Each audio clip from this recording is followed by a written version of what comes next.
Bonjour, bienvenue, nouvel épisode P The Builder avec Sidi comme invité. Voilà Sidi, j'espère que tu vas bien. Ça va, merci de m'avoir invité. Ouais, ça fait très longtemps. Très longtemps, oui. Voilà. De bonnes retrouvailles. De bonnes retrouvailles, oui. Je voudrais qu'on parle de toi, de ton parcours et de ton actualité par la suite.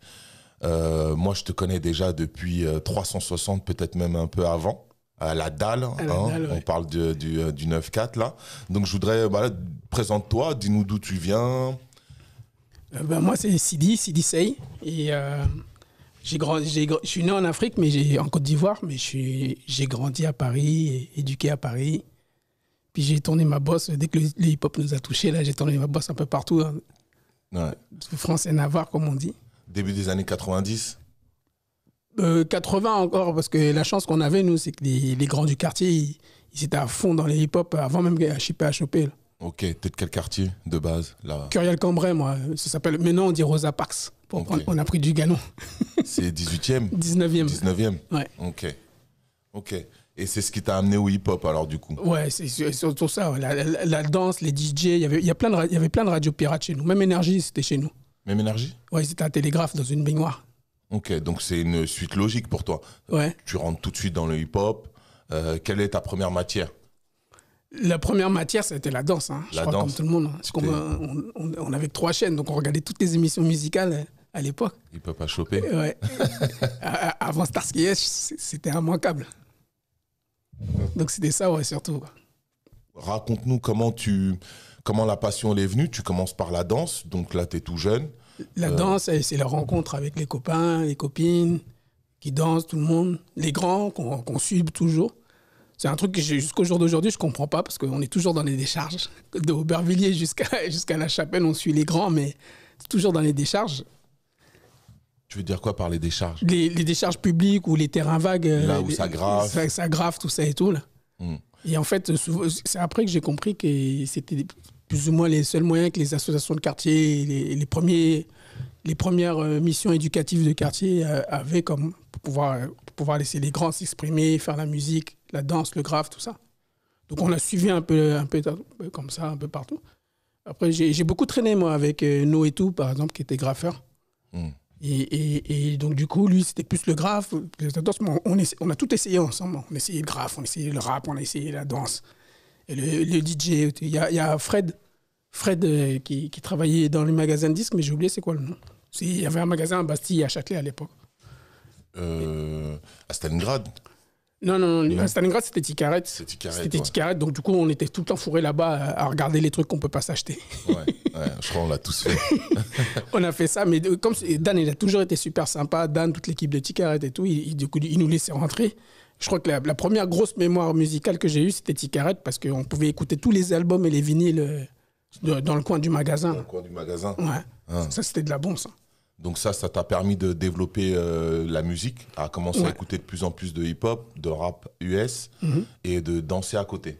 Et de danser à côté, ouais. Donc du coup, nous, dans le quartier, on a une grosse culture de pieds noirs. Ils ont tous des connexions avec les États-Unis, donc c'est eux qui nous ramenaient les premières cassettes, les premières vidéos, tout ça et tout. Ils nous ramenaient ça tout le temps. MTV et tout. Puis après, je sais que comme nous, on avait les studios de la SFP aussi, donc on avait c'est vraiment un quartier bouillant au niveau culturel, le 19e. Ah, on était passé là-bas, oui, à ce studio. Il existe toujours? Il n'existe plus, non, ils ont tout détruit, là. Ils ont tout détruit. Ils ont tout détruit, et puis il y avait... Moi, les premières émissions que j'ai faites, c'était des émissions plus début 90, parce qu'on était trop petits, j'avais 6 ans, moi, je crois, à Chipa à choper. On était trop petits, ou alors ma carte postale, elle n'est jamais arrivée à l'émission. J'ai jamais été en télé pour participer. Je crois qu'il n'y a que Joey Star qui a vraiment été solo. Ah non, il y en a plein quand même. Dans ma cité, il y en a plein qui sont passés. Qui sont passés, ouais. Il y en a quelques-uns. Je kiffe maintenant, surtout là, parce que comme maintenant le quartier, c'est devenu le centre de la danse avec le 104, quand on a commencé à squatter là-bas et tout. Du coup, je suis toujours à dire, regarde lui, il dansait avant, lui. C'est mon village, quoi. T'as la mémoire des anciens. Ouais. Il y a des gros noms qui sont sortis du quartier? Non, à part Oxmo. À part Ox? Oxmo. Après, si, Oxmo, Pete, je ne me rappelle plus trop. Dans les danseurs? Dans les danseurs, on est quand même nombreux, hein, parce que, par exemple, il y a Rodrigue Desrousneg. Rodrigue, il dansait en même temps qu'il faisait du rap. Donc, du coup, il était plus soit connu pour Rootsnake, pour son rap avec Bruno et Karine, soit c'était la danse avec, je ne sais plus dans quelle équipe il était, lui, Macadam ou je ne sais plus quelle équipe. Okay. Mais je sais qu'il a habité longtemps dans le 19e. Il y avait d'autres danseurs comme JP Chandler, qui lui, il était dans GBF, avec les gars de Sarcelles, là, avec les frères Ayéné et tout. Et donc, il est toujours là, toujours à travailler dans le business de la danse et tout. Puis il y en a quelques-uns comme ça, plus ou moins, qui sont restés. Les deux plus connus, c'est DJ Abdel et Hichem. Et Hichem, ouais. Ok, ils sont du 19. C'est du 19, ils sont une station après nous. Nous, on a Crimée, ils sont en Riquet. Mais nous, à l'époque, on n'était pas trop genre en bande de quartier et tout. Là. C'est après avoir vu les films Warriors et compagnie que tout le monde, ça a retourné le cerveau. Ouais. Je vais dire ça pour ironiser. Mais du coup, moi, c'est Hichem qui m'a mis à fond les structures de base pour le break. Parce que moi, j'étais à Méliès au collège, juste en face. Et eux, ils avaient une salle, c'était la salle de la CAF. Et du coup, c'était Hichem. Il y avait Hichem, son frère Abdel, et il y avait deux autres, comment ça s'appelle, Justy, qui chante là, avec sa sœur. Justy et sa sœur, c'était deux frères, deux sœurs. Ils avaient un groupe, j'étais trop fan d'eux. Top. Le top de la danse. Ah, dans le 19e, c'était le top pour moi. C'était eux le best. Ah, le best. Mais je crois pas partout même, je crois. Parce que Hichem, lui, il avait un break, le bon break new-yorkais, là, bien vif. Et Abdel aussi. Là. Et après, Abdel, il s'est mis au platine et c'est le DJ Abdel qu'on connaît. C'est devenu le DJ Abdel qu'on a connu avec le temps. Ouais. Et comment du 19e, t'es passé au 9-4 ? Quelles ont été les connexions qui t'ont amené du 19 au 9-4 ? Comme je disais, avec Noé, nous, on aimait bien traîner. Le hip-hop, vraiment, c'était notre passion. Et Noé et puis plein d'autres. Hein, j'oublie les noms exprès, là, mais ça serait trop long. Mais du coup, le truc, c'est qu'on veut graffer, il faut marcher toute la nuit, trouver des murs, faire des trucs comme ça. On a fait. Il y avait des jams, des Zoulou parties à l'époque, des après-midi à 5 francs, hein, tout ça et tout. Dès qu'on était au courant, je ne sais même pas comment on faisait. Franchement, je ne me rappelle plus. Vous étiez au courant, vous y allez. On y allait, on bombardait, et puis après, on faisait des connexions. Donc, moi, j'ai connecté avec les gars de Choisy, les gars des Sceaux, les gars d'Orly, tout ça. Je connectais avec tout le monde, moi, en fait. Et à chaque fois, je venais, je dansais. À l'époque, j'étais rachitique, moi. J'étais genre tout petit, et jusqu'à 15 ans, je crois, je faisais pas plus qu'à 1m50. Donc, on me remarquait pour ça, moi. C'est comme ça les connexions de danse. Et les connexions. C'est vrai que le mouvement, le hip-hop de l'époque, nous, comme on était moins nombreux, il permettait qu'on se déplace de banlieue en banlieue pour participer à différents types d'événements, que ce soit les concerts ou les concours de danse. C'est ça, ouais. Et les concours de danse, énormes, quoi. Surtout que la danse, c'était vraiment une passion. Donc moi, je faisais tous les styles de danse. J'étais au sol, j'étais debout. Mais on suivait un peu ce que les Américains, avec quoi ils nous nourrissaient. Hein. Donc, on est passé du break à la hype, de la hype à la house. Après, on est reparti dans le lock. Ce qu'ils nous ont dit, le lock, c'est comme ça. J'ai là, OK. On est parti dans le lock, on est reparti dans le truc. Et après, ça a fait ce qu'on connaît aujourd'hui. Mais les connexions de bouger de banlieue en banlieue, les tringueries, tout ça et tout, là, ça, c'était de la...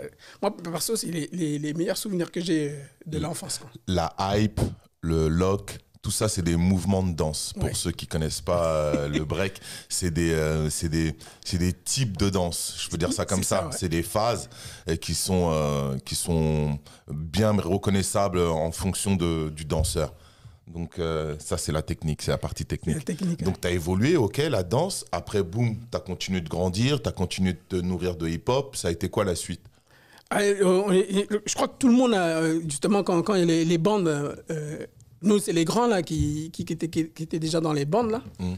Parce que moi, j'étais fan, en fait. Je commençais déjà à mieux comprendre. Je comprenais rien en anglais, mais je demandais tout le temps. Il y avait toujours un pote qui pouvait traduire les textes de rap, les livres que tu ne pouvais pas lire, tout ça et tout. On passait notre temps à Chant-Disque aussi, à aller écouter des vinyles là-bas, parce qu'il y avait les lyrics dans les pochettes des fois, donc on pouvait lire les lyrics. Et on demandait aux potes, traduit. Et du coup, ça nous a fait rentrer dans un afrocentrisme. À l'époque, c'était Fight the Power, Public Enemy, tout ça. Là. Et c'est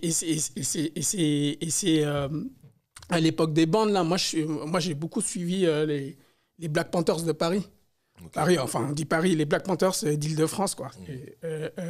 C'est beaucoup eux, quand Angela Davis, elle est venue, qui avait un peu structuré un petit peu, enfin, si je peux dire structuré, c'est déjà structuré, mais qui a remis, qui a amené justement un petit plus. le plus et la validation, la légitimisation de ce truc-là. Sinon, parce que moi, comme dans n'importe quel quartier, il y avait des bandes, on suivait, nous-mêmes, on était des gamins, on avait 13 ans, on voulait faire notre bande. J'ai dit, on a vu Warriors, mais là, chez toi, il y avait les requins, il y avait du monde. Il y avait les CKC. Il y avait les CKC. C'est ça. Il y avait pas mal de grosses équipes d'époque. Voilà, mais c'est vraiment après à un moment, j'étais beaucoup avec les Black Dragons aussi. Parce que je traînais à la Défense. Et à la Défense, j'étais mineur, donc je ne pouvais pas rentrer. Mais à chaque fois qu'il y avait le concours de danse, on me laissait rentrer. Je faisais le concours de danse. Et après, je pouvais rester. Je pouvais rester et tout. Donc, du coup, ça marchait comme ça. Et à chaque fois, j'attendais. Et dès qu'il y a le concours de danse, on me faisait rentrer. Genre, il est important pour le spectacle. Il passe. Il passe. Et donc, du coup, j'ai traîné avec ça, les BU, tout ça. J'ai traîné avec un peu tout le monde, en fait. C'est parce que moi, mon passeport, c'était la danse, quoi. Voilà. On arrive à la danse. Il y a les équipes des grands, des quartiers, les bandes de gangs de l'époque, les premiers, les gros. En même temps, toi, tu danses en parallèle, tu t'intéresses de plus en plus à la musique, tu te déplaces jusqu'à chez nous dans le 9-4. C'est à ce moment-là que moi, je te découvre, qu'on commence, en tout cas, qu'on sait qui est qui. Et après ça, tu évolues vers la musique. Ou c'est 360, ça arrive à quel moment à ce moment-là? C'est venu après, en fait. Juste après? En fait, ce qui s'est passé, c'est que, comme tous les gamins d'Île-de-France, là, on a fait école, collège. Et on a connecté beaucoup, justement. On bougeait dans les soirées, dans les après-midi. On bougeait dans tous les quartiers, comme ça et tout. Et ce qui s'est passé après les bandes, en fait, c'est que c'est les premières structures hip-hop, on les a vues. Je parle pas des premiers, comme Johnny Go, là, et Destroyman, Johnny Go, tout ça, c'est des gars de chez nous qui ont sorti les premiers vinyles. Mais c'était des structures, on va dire, classiques qui étaient derrière eux. Je connais pas trop l'histoire, donc je peux pas trop dire comment ça s'est passé bien. Mais les premières structures, les premiers labels, les premiers trucs comme ça et tout, c'est ça que moi j'ai commencé à découvrir. Et en fait, j'étais fan de radio aussi, donc du coup j'écoutais toutes les radios, j'enregistrais tout ça et tout. Radio Nova forcément. Mais on connaissait plus ou moins à peu près l'atmosphère professionnelle qu'il y avait autour de ça. Surtout les radios libres, il y avait énormément de radios libres chez nous. Et donc du coup, on avait plein de radios pirates, même des télévisions pirates. On avait des télévisions pirates dans les bâtiments abandonnés et tout. Là. Ça a duré longtemps ça aussi. Et du coup, c'est cet environnement-là, en fait, qui m'a permis de... Les premiers trucs que je faisais, moi, en fait, c'est que je faisais comme les mecs de New York, je vendais des mixtapes. Je vendais des cassettes de Beat Street. Beat Street, le film légendaire de danse de break. Il faut être précis sur Beat Street. C'est hyper important. Qui est passé derrière 50 magnétoscopes. Ouais. Je faisais ça et je faisais... Ozone et Turbo. Ozone. Non, ça, c'est dans Breaking, ça. Mais nous, en France, on appelait ça Break Street, pour faire la différence. OK. Ouais. Et Beat Street, c'était le truc... tout le monde voulait avoir la cassette et tout, les mixtapes et tout. Comme je disais, là, on a beaucoup de gens qui nous ramenaient des trucs de New York. Plein. Et puis les premiers gravants qui arrivaient à partir aussi, à New York. Donc, ils ramenaient encore plus. Moi, je me rappelle les premiers pas de danse que j'ai vus, vraiment, en dehors des Beat Street et Flashdance. C'était il y avait une émission qui s'appelait MTV Grind. Okay. MTV Grind. Et c'était pas une émission... il y avait quelques breakers qui avaient trucs, mais c'était une émission qui était tournée dans une boîte. C'est une meuf qui est présentée avec un gars. Et comme on n'avait pas MTV, ben c'est là-dessus qu'on attrapait tous les pas de danse. Tous les pas de danse. Donc tu danses, tu déplaces, 360... Non, après encore. Encore après. Parce qu'en fait, ce qui s'est passé, c'est qu'à cette époque-là, moi, j'étais avec les gars du 20e, le 20e tribu, je crois que c'était leur truc, ou le 20e district. Je sais pas, il y avait différentes collations. Et là-bas, je suivais deux gars vraiment pour la danse au début, et ça m'a ramené avec les gars du 20e avec qui je suis toujours.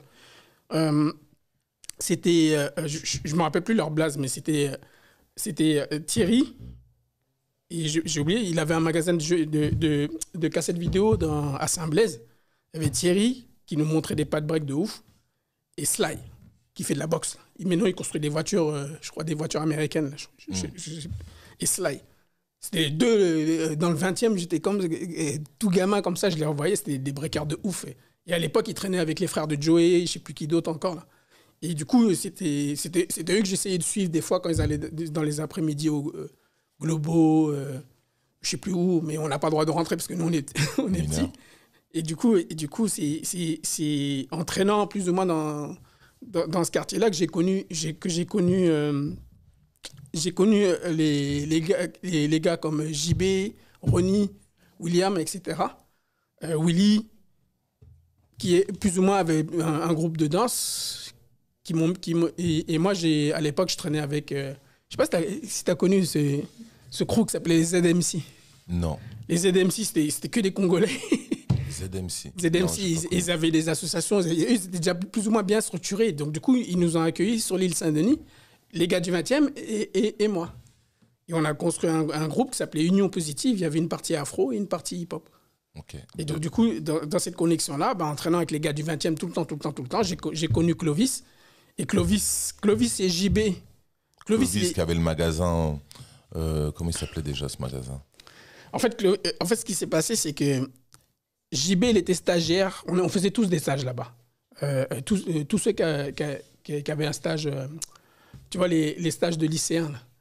On était tous dans des filières soit commerciales, soit techniques. Et du coup, quand tu voulais faire un stage, je pouvais demander à Daniel, et puis Daniel nous laissait faire un stage. Et Clovis, quand il est sorti de l'armée, lui, je ne sais pas s'il était en stage là-bas, je me rappelle plus. Je sais qu'il y avait Booba qui était en stage là-bas. Il y avait JB qui était en stage là-bas. Et Clovis et moi, on était super potes justement depuis le 20e. Là. Et il y a un grand, c'est Didier. Didier qui essaie de nous c'est pas vraiment un manager, mais c'était un mentor. Okay. Didier, vraiment, à l'époque, il travaillait à la Canal+. Et c'était un mentor. C'est Zincav, je crois. Zincav, voilà. Oui, DJ Zincav. Ouais. Et du coup, c'est vraiment lui, pour moi, c'est un mentor. C'est vraiment le mec qui commençait à nous parler, à les conneries, faites ça, faites ceci, faites cela. Et dès qu'on était sur un projet, c'est lui qui était à côté de nous. Et en fait, quand on était à Ticaret, à traîner, dès que lui, il a commencé à travailler à LTD, le magasin de disques, il a fait rentrer Clovis. Ok. Et Clovis, en fait, moi et Clovis, au début, on ne travaillait pas pour le magasin. On n'était pas salariés du magasin. On travaillait avec Bernard. Bernard, c'est un Sri Lankais qui est toujours là aujourd'hui à Châtelet. C'est Bernard qui nous a ouvert les bras grands ouverts comme ça. Il nous a dit, écoute, mets-toi là, vends les t-shirts avec moi. Oh, pardon. Mets-toi là, vends les t-shirts avec moi. Vends les trucs avec moi. Et donc, tout ça, c'est donc Didier, Bernard. Et donc, ce qui s'est passé, c'est que Clovis, je ne me rappelle plus parce que je confonds un peu Mais Clovis, à un moment, il m'a dit, tiens, Sidi, prends ma place. Et c'est moi qui suis allé avec Bernard. Et lui il est devenu salarié de LTD avec Jean-Pierre. Donc, il y avait Jean-Pierre, il y avait Franck, il y avait Rani, il y avait tous les gars de LTD de l'époque, Pierre-Paul. Et Didier, je ne sais même plus pourquoi Didier, il n'était plus. Mais Didier, il est toujours à côté de nous. C'est pour ça, il a vraiment, pour moi, je trouve qu'il a vraiment un rôle de mentor. Là, c'est quelle période à peu près? On est 92, 93, je crois, comme ça, jusqu'à 80. Donc là, 95. Tu commences à bosser, tu continues ta passion. Ouais, mais je livrais des pizzas à la Pizza Hut, là. Donc, du coup, j'avais un peu de thunes. Je pouvais déjà m'acheter des meilleurs sapes et bouger un peu, acheter de la musique, tout ça et tout. Et bouger justement en soirée, tout ça et tout. J'ai connecté encore avec plein de gens. Et ce qui s'est passé, c'est qu'un jour, dans une soirée, j'ai rencontré, c'est Booba qui m'a vu danser. Il m'a dit, tiens, toi, tu danses bien, viens, on a un groupe. On cherche un danseur. Le groupe, c'était Coup d'État Fondique. Et du coup, je suis resté à traîner avec Booba et c'est devenu la Clica avec JR Ewing. On a rencontré les chimistes, tout ça et tout. Et je suis resté avec la Clica pendant quelques années. Là. Okay. Et en fait, la Clica, nous, on était les backup dancers à la base. Mais ce qui s'est passé, c'est qu'on était à fond dans le Wu-Tang. Tous les trucs, la bootcamp et tout, là, on était tous fans. Et en fait, j'ai toujours comparé, par exemple, les Rootsnag à les Rootsnag, pour moi, c'était les Fugees français. Okay. Et la Clica, c'était un peu le Wu-Tang français. Parce que, businessment parlant, c'est ce que JR et Chimiste, ils avaient réussi à faire. Le modèle Wu-Tang. On fait un groupe, mais chaque artiste dans différentes maisons. Avec Guégué, tout ça. Mais quand moi j'ai rencontré Yacine, Booba, tout ça et tout, c'est Booba qui m'a trouvé. C'est eux qui m'ont mis à fond dans la musique. J'ai toujours traîné avec des potes qui faisaient de la musique, mais c'était juste comme ça pour le fun. Des mecs qui rappent, des groupes comme ça et tout. J'ai jamais été vraiment... à part le groupe du quartier, quoi. On avait 2 groupes dans le quartier. C'était les potes du quartier, ils rappaient, ben, toi tu danses derrière. Mais vraiment là où c'est devenu musique business, c'était avec la Clica. Okay. Et en fait, c'est en même temps, c'est quasiment en même temps. Je suis dans le magasin à vendre des t-shirts et puis en même temps, je peux passer derrière les platines à LTD et puis je peux pick-raft des mixtapes parce que je continue toujours à pick-raft des mixtapes. L'âge d'or des mixtapes. Ouais. Et du coup je faisais tout les ça. Les mixtapes de 360 ou toutes les mixtapes? Dans toutes les mixtapes. En fait, pour pouvoir voyager et aller dans les battles, tout ça et tout, j'avais pas de thunes. Donc ce que je faisais, c'est que je prenais 2 caddies, je remplissais les mixtapes, je faisais le tour des DJ de Paris, là. Ouais, je remplissais les mixtapes, j'allais tout vendre. Je pouvais aller au battle pour payer mon train et tout. Et ensuite, quand je revenais, je leur donnais leur thune et puis moi, je repartais au magasin. Et puis c'est comme ça et tout. Et donc, du coup, le magasin, c'était le QG, en fait. Je faisais pas ça tout seul. Hein. Il y avait JB, JB, il a toujours été avec moi, justement, à partir de là. Parce qu'on dansait, mais en même temps, on faisait ça. On travaillait sur les tapes. Voilà. Et c'est là où Tex, il nous a trouvé. Tex de Texaco. Texaco, ouais. Et Tex, il nous a trouvé là. Il a dit, parce que vous faites, c'est du street marketing. Et moi, j'ai besoin de gars comme vous. Et le truc que Tex, il nous a amené, c'est la structure. Voilà, on était vraiment dans le truc corporate, des maisons 10, tout ça et tout. Sauf qu'au début, on n'était que 3. Au début, on n'était que 3 et il n'y avait rien qui fonctionnait. Dans les maisons 10 que je parle, il n'y avait rien qui fonctionnait. Ils ne maîtrisaient pas encore le domaine de l'affichage, du street affichage. C'était surtout, moi je pense que c'était une culture d'entreprise qu'ils n'avaient pas. Le rap, c'est une musique pour les enfants. C'est comme ça dans l'idée mercantile des maisons disques au début. Et nous, on est venus, mais on grandissait avec la musique qu'on aimait. Donc du coup, on était un... Tu vois, Texaco, moi, JB, on était vraiment... On faisait partie du... Texaco qui avait déjà pas mal d'expérience, il faisait partie des Sléo, il avait créé quelques groupes avant qu'on eu un peu de succès en banlieue, côté sud, et qui arrive là dans la création d'une structure qui veut développer le street affichage en France. C'est lui il fait partie des pionniers, en tout cas, dans ce domaine-là. Et vous, en fait, toi, tu as participé au tout début de ça. Les premières affiches qu'on a mis, c'est voilà, les premières affiches de pratiquement tous les groupes de rap, je crois, de l'époque. Pas tous. Au début, on avait beaucoup d'Américains. Ce qu'il faut savoir, c'est que Tex, il venait de chez Loud Records. Il avait fait un stage là-bas. Et de chez Loud Records, le concept de street marketing vraiment établi, c'est Loud Records, Steve Rifkin. Et donc, du coup, c'est Tex qui est revenu avec le concept, qui nous a fait travailler sur le concept. Et au début, c'était les fameuses boards, là, donc affichage sauvage, plus campagne de stickage, plus... nous, le but du street marketing, c'était d'aller dans le cœur de cible. Mais nous, on y est déjà. Donc, du coup, on avait les mixtapes, déjà, c'était l'outil marketing par excellence. Par excellence, partout. Et donc, vous saviez où aller afficher. C'est vous qui décidiez vous-même. Par exemple, quand Clignancourt était cartonné d'affichage, c'est vous qui aviez ciblé Clignancourt. On ciblait, ouais. Voilà, Châtelet pareil, les places fortes. Vous saviez qu'il fallait aller dans telle banlieue parce que dans telle banlieue, ils allaient écouter plus tel son ou tel mixtape et vous saviez où aller. Le truc, de toute façon, de base, c'était jamais vu en France. Tu viens, les poches remplies de mixtapes et de vinyles et tu donnes. Parce qu'à la base, aux États-Unis, c'est dans la rue, ils faisaient les affichages, les trucs, les distributions et tout.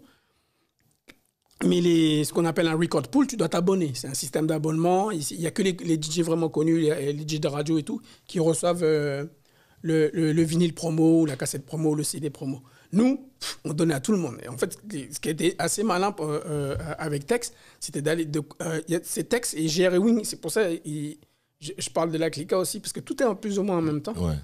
C'est qu'ils ont réussi à les convaincre sur deux ou trois modèles business, en fait. Et le modèle business de Tex, c'était de dire, vous nous payez, on fait la promo de vos produits, vous allez voir.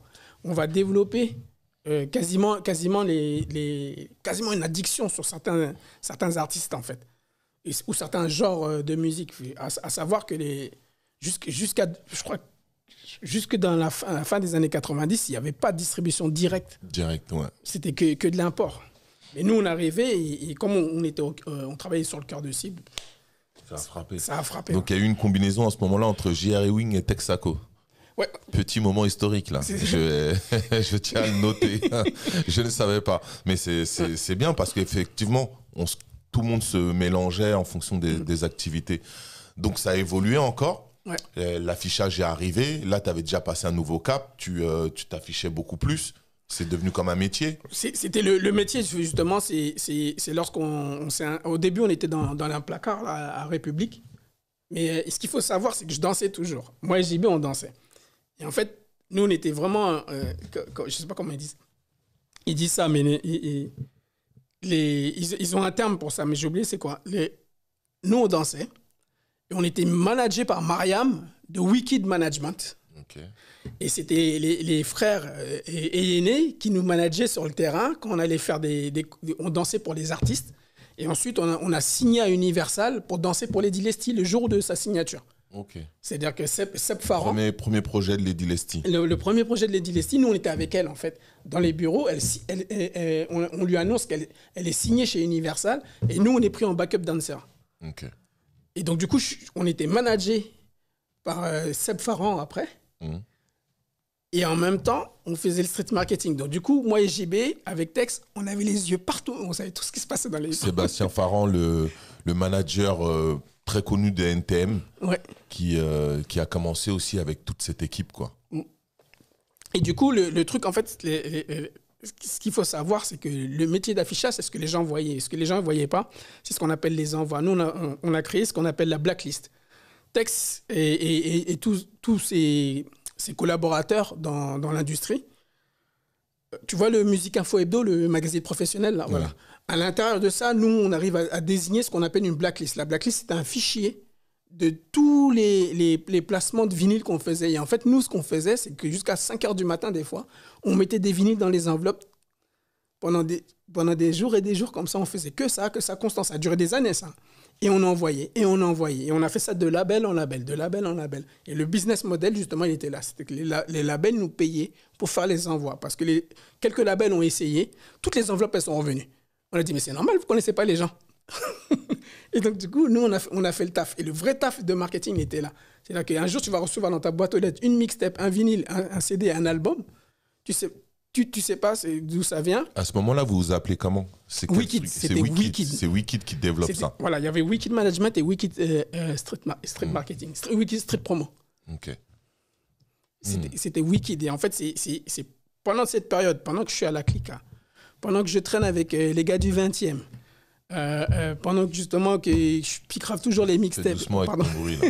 Non, tu peux y aller, mais cool. pendant tout ça, là, pendant tout ça, là, toutes ces périodes-là, là, c'est plus ou moins pour moi, c'est ma finale NBA 95, tu vois. 95 c'est à peu près tu vois, l'euphorie là qu'il y avait, voilà, la même. C'est la même, c'est vraiment... C'est Barclay Jordan, 95 je me rappelle bien, ouais. Je crois que c'était Barclay Jordan. Ouais. Barclay Jordan, ok. Et en gros c'était ça, quoi. On était au top du top, jusqu'à 97, 98, au top du top je parle de la niche, au niveau du street marketing. Parce qu'on dansait, on était fourrés avec tous les rappeurs. Moi, j'étais fourré avec tous les DJ. DJ Noise, Cozy, il y avait Lordissa, etc.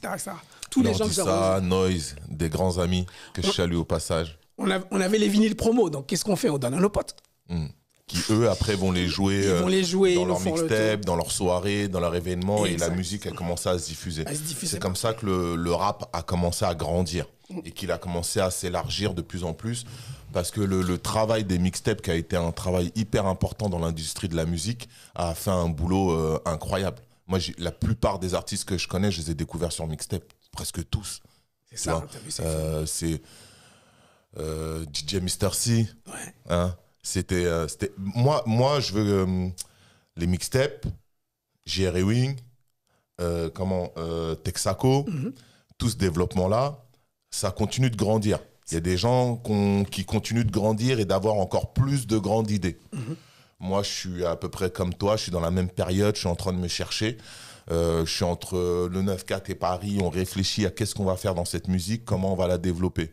Et moi, je découvre 360. Je découvre à Dakar, en fait. À Dakar? Ouais, je découvre à Dakar. Mais c'est à Paris que tout se fait. Avec les cassettes ou... Les cassettes, les mixtapes, je les connais déjà. En plus, moi, je fais partie de ceux qui allaient à New York les chercher. Ouais. Tu vois. Et quand j'arrive sur Paris, Après Dakar, on fait des rencontres là-bas. J'arrive sur Paris, je tombe sur Yann et Thibaut. Yann et Thibaut qui me disent on va monter une société de communication 360. Je lui dis mais qu'est-ce que vous allez faire avec ça? Et toi, tu fais partie de cette aventure.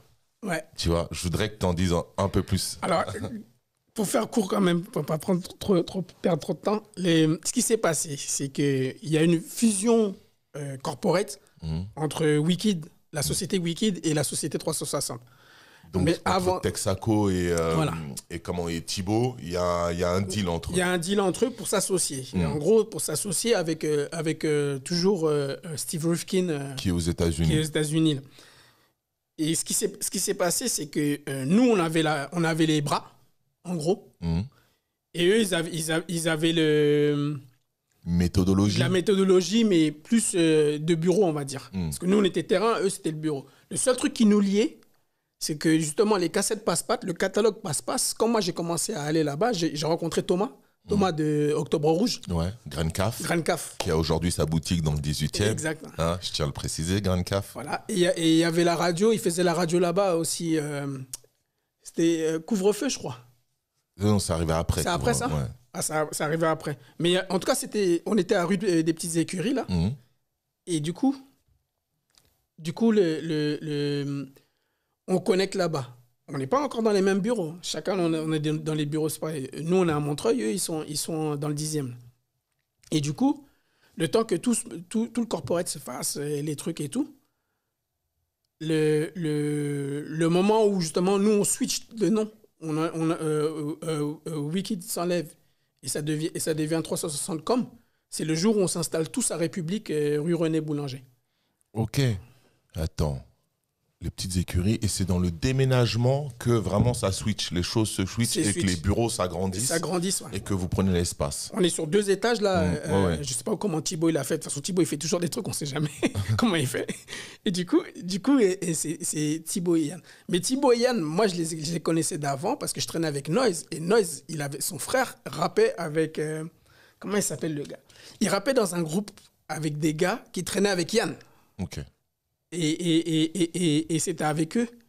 À un moment, on était souvent ensemble. Il y avait Noise, Issa, Iso Kaslago, etc.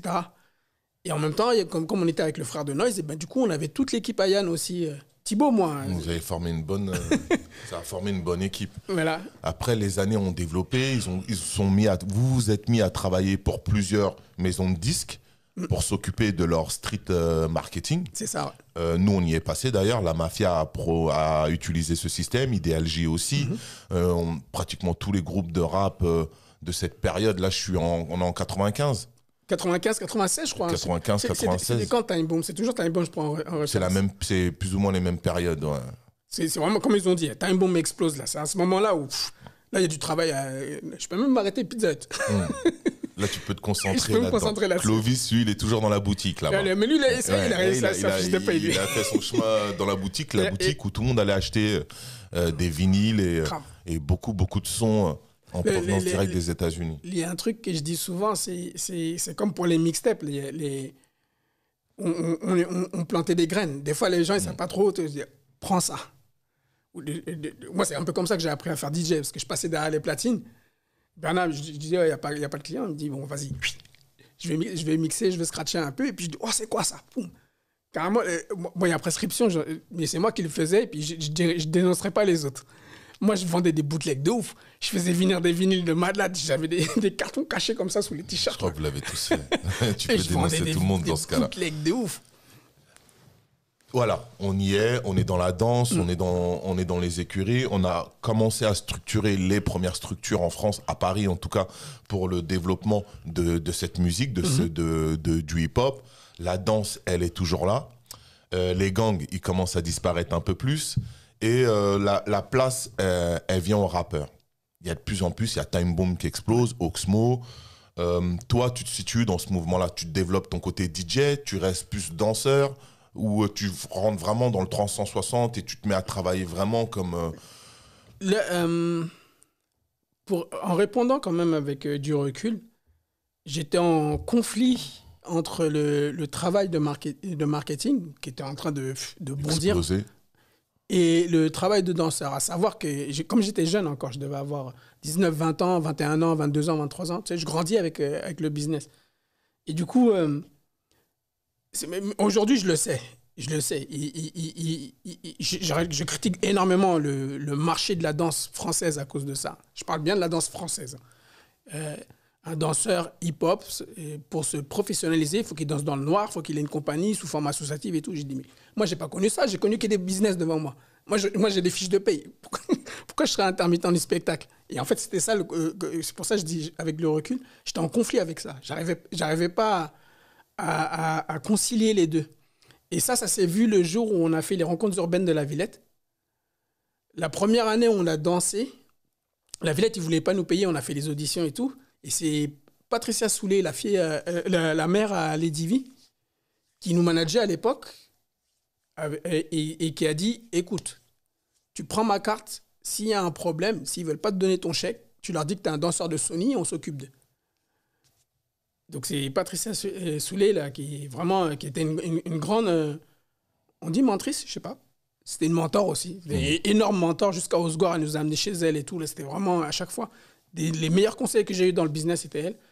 Et les conflits, c'était ça un peu. Didier, Patricia, tous les autres gravants, comme Jida Germain aussi, énormément de conseils. Et du coup, avec les galères, tu vois, les galères de la vie, les quartiers, les potes, tout ça et tout. Et donc, du coup, le conflit entre la danse et le marketing, j'ai pas su concilier ça pendant je crois que les 7-8 prochaines années. Après, c'était un peu du grand n'importe quoi. Sachant que le marché aussi contribuait à cette confusion. Et tout le temps en évolution. Voilà, le marché de la danse, il est galère. Il n'est pas fait pour les produits que nous, on vend. Il n'est pas fait pour ça. Les codes de fonctionnement de la danse. Je parle en France. En France ne sont pas faits pour... ne s'associent pas au code street.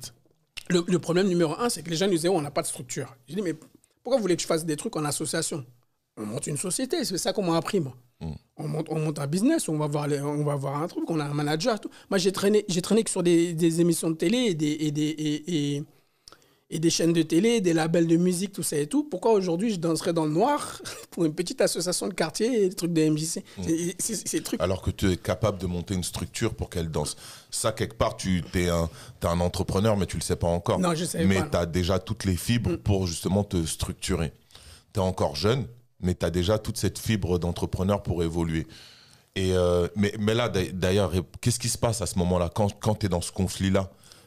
En 96, les rencontres urbaines de la Villette. Qu'est-ce qui se passe pour toi dans ta tête? En fait, ce qui s'est passé, c'est que nous, comme je te disais, on a fait les rencontres urbaines de la première édition, on a fait les rencontres urbaines de la Villette. On a dansé, on a fait un petit spectacle, on était moi et JB, on a dansé. Ils nous ont payé, Patricia, elle nous a managé, tout s'est bien passé et tout. L'année d'après, nous, on leur dit, OK, on vient en danse, ils nous disent, nous, on ne veut pas de vous. OK. On a réquisitionné un espace plus grand que le studio, un espace de malade. On a fait un magasin en plein milieu du festival. Et on a commencé ce qu'on fait, c'est faire de mieux. On a picrave des vinyles, des DVD, des CD, des mixtapes. C'était quoi le but? C'était de leur faire de l'ombre? Non, c'était de leur montrer justement votre savoir-faire. Le savoir-faire du hip-hop et pas dire qu'il n'y a pas de structure, il n'y a pas de truc. Non. Nous, on a une culture, justement. Et dans cette culture, on fait nos propres consommations. Et voilà les produits qu'on a. Nos propres consommations, voilà. Super important ce que tu dis. On a nos produits, on connaît nos gens, on connaît nos clientèles. Et donc, du coup, par exemple, dans le magasin, à chaque entracte, nous, on faisait un battle en plein milieu. Parce que j'avais ramené les platines et tout, avec JB et tout. Le travail marketing, il est déjà présent. Il est présent. Vous vous rendez compte qu'il faut animer à tel endroit, qu'il faut vendre à tel moment. Et il n'y a pas forcément besoin d'études non plus. C'est une question de passion à ce moment-là. Vous savez que là, il faut travailler pour vendre certains produits, rentrer des sous. Là, il faut occuper les gens. Il faut savoir aussi leur envoyer des choses, les promouvoir, vous développer. Avant moi, Wicked, j'ai connu un peu moins, mais j'ai connu surtout l'ère Wicked 360. Et avant ça, le street marketing n'existait pas de cette façon-là, pas aussi ouverte. Et ça, c'est c'est lourd à toute l'équipe, de Tex, à Thibaut, à toi, à toute cette équipe-là, pour ce développement. Moi, je suis rentré là dans 360 avant la fusion. parce que justement, j'ai trouvé ma place de hip-hop. C'est-à-dire, dans les quartiers, ça n'existait pas encore des jeunes qui créent leur propre boîte et qui communiquent là-dessus comme 360 l'a fait. Et du coup, j'ai voulu participer à tout ça et à investir de ma personne et tout ça pour être dans cet univers musical et avoir moi aussi mes mixtapes et avoir tout ce lot de musique qu'on ne pouvait pas accéder aujourd'hui comme par Internet. Ça, c'est bien. De là, comment on dit ? De là, tu continues de grandir. Est-ce que tu as fait ton choix entre la communication et la danse ? Et où vas-tu ? Le choix, après, il est simple. Hein. Je crois que c'est 97, 98, on a tous des fiches de paye. Parce que pour dire la vérité, avant, Tex, il n'avait pas assez de budget pour nous payer. Donc, du coup, il nous payait sur certains budgets, certaines missions. Sinon, le reste, comme je te disais, c'était les bootlegs et les mixtapes. Mais on trouvait notre compte. T'as connu ça avec tous les groupes de rap, c'est toujours été pareil. Pour nous, c'était pareil non plus. Pour nous manager, on était des petits bandits. Hein. C'était super dur à nous manager, mais c'est maintenant que je le comprends. Parce que toujours grâce à Tex, je suis rentré dans une école marketing et c'était moi le prof. C'est récent, ça ? Non, ça vers la fin. Vers la fin. Ouais. Mais ouais, je veux avancer sur ton parcours, tu vois. Il y a eu 360, il y a tout ce boulot. Après, tu passes à quelle étape Le truc, justement, voilà, on commence Fusion 360 et je ne me rappelle plus vraiment les dates. Je ne sais plus si c'était 98 ou 99, je ne sais plus. Fusion Wiki 360 et on travaille à République. Et là c'est la Street Team avec son matériel, on a les véhicules, on avait des camions, les Vito et tout, qu'on faisait habiller. Tout ce que New York faisait, nous, on faisait à Paris. Ouais. Et l'avantage que nous, on avait, c'est un peu comme ce que je t'ai raconté pour l'histoire des rencontres urbaines. Nous, on avait créé ce qu'on appelle la Night Team. C'est pour ça j'étais connu pour ça. Moi, DJ Pitch et Captain Pitch, là, et JB, c'est John B, DJ John B, man, qui est quasi résident au Bizarre. Là. Et en fait, tous les trois, la journée, les affiches, les stickers et tout, et la nuit, on ramassait les soirées. C'est-à-dire qu'on allait et on distribuait. On arrose. J'étais connu pour ça. Tout le temps, tu me vois quelque part. Ouais. 2 heures après, je suis dans l'autre soirée. 2 heures après, je suis pas où.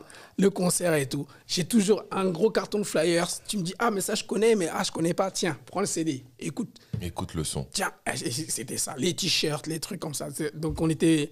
Dans les écoles marketing, ils appellent ça des goodies. Des goodies. Mais nous, on appelait ça des assouplissants.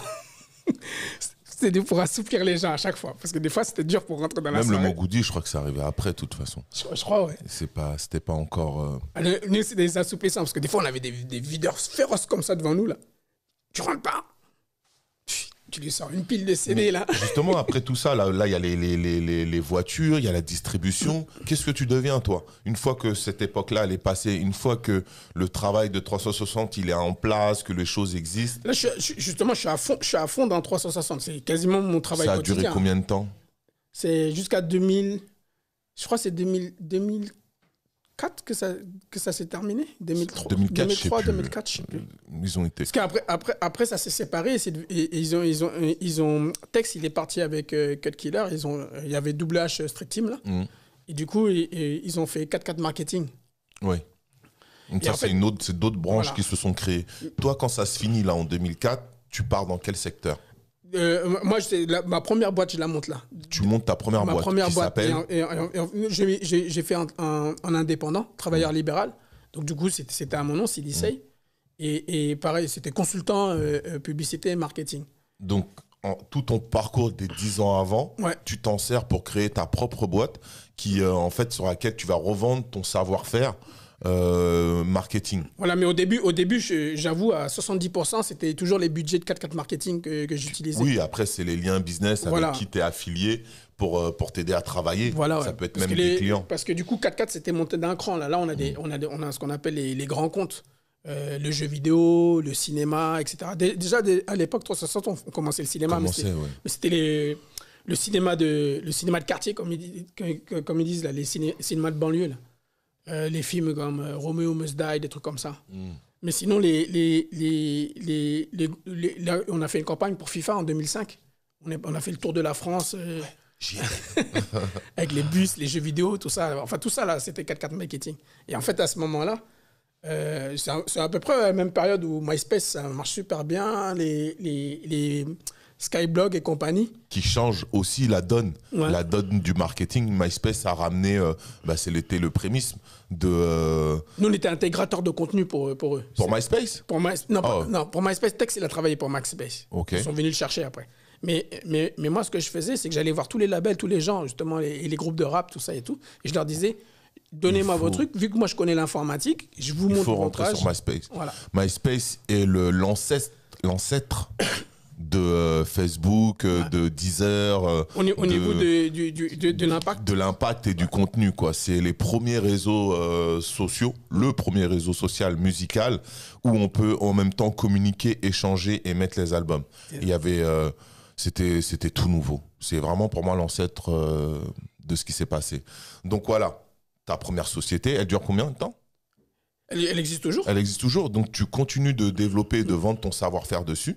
Toi, entre-temps, tu grandis, tu continues de faire d'autres choses. Parce que je sais que tu donnes des cours de DJ, ouais. Mais ça, je ne sais pas à quel moment c'est venu.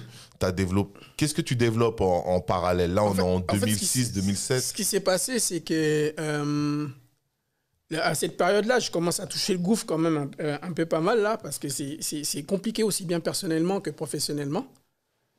Il y a, alors, je rencontre pas mal de gens, mais il y en a un que je voudrais citer, c'était Mustapha Traoré, okay. Qui est un gars du quartier à Riquet, là, qui est docteur, il fait du droit anglais à la Sorbonne, dans les universités anglaises, etc. Là.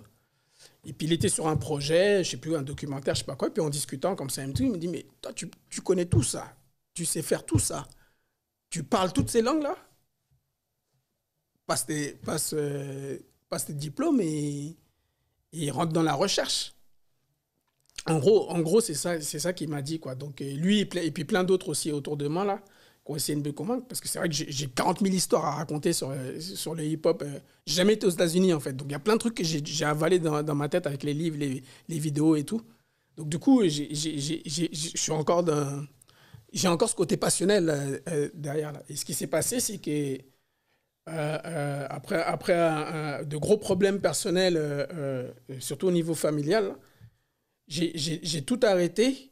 Et quand j'ai réussi à tout régler les problèmes personnels, le premier jour où j'étais vraiment tranquille, je suis parti passer mon bac.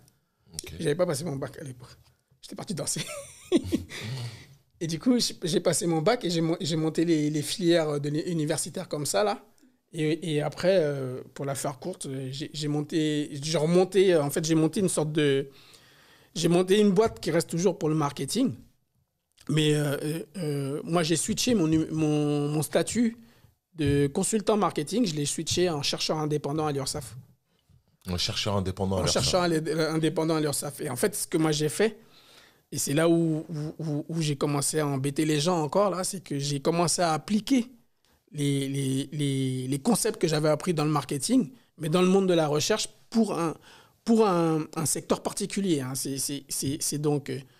les diplômes que j'ai essayé de passer en licence, c'était des diplômes d'anthropologie et de sociologie.